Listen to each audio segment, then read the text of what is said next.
The Jews therefore said to him, who was cured? Is it the Sabbath?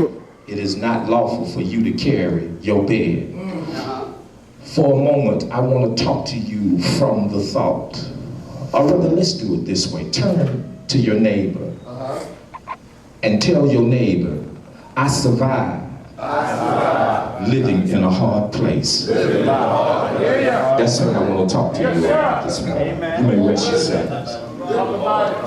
I survived living in a hard place. I am convinced that when you are down to nothing, that's really when Jesus is up to something. I'm convinced of that.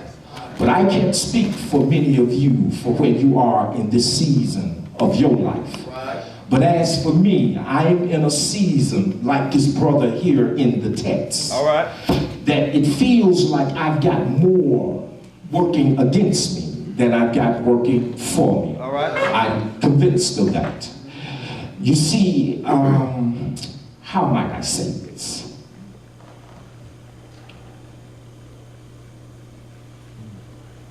Here's some of the reasons that I feel that way.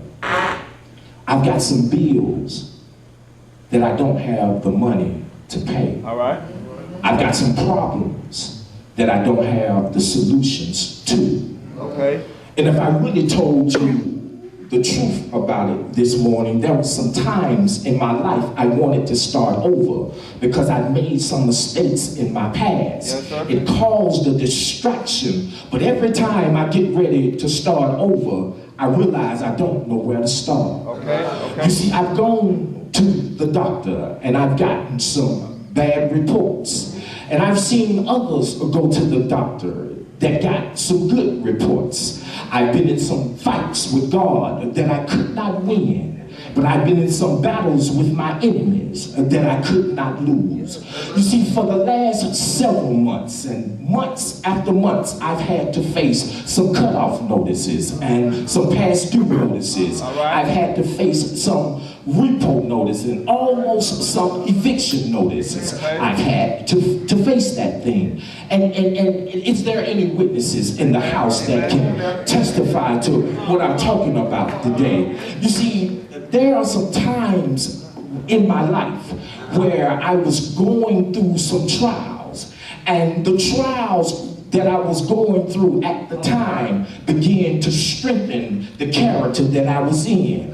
But I have a responsibility because I have a 20-year-old daughter and a 19-year-old son who I raised to make good decisions so they wouldn't make some of the same mistakes I made, but only to turn around to find out they made the exact same mistakes that I made. It hurts and it's painful. And all of a sudden, my life has washed up on the shores of the 5th chapter of this Johannine text. And I've got to watch this man named Jesus come to me and say to me, Holder, do you want to be made well? Are there any mans in the house that want to be made well? Well, then if you want to be made well, touch your neighbor and tell your neighbor, I survived living in a hard place.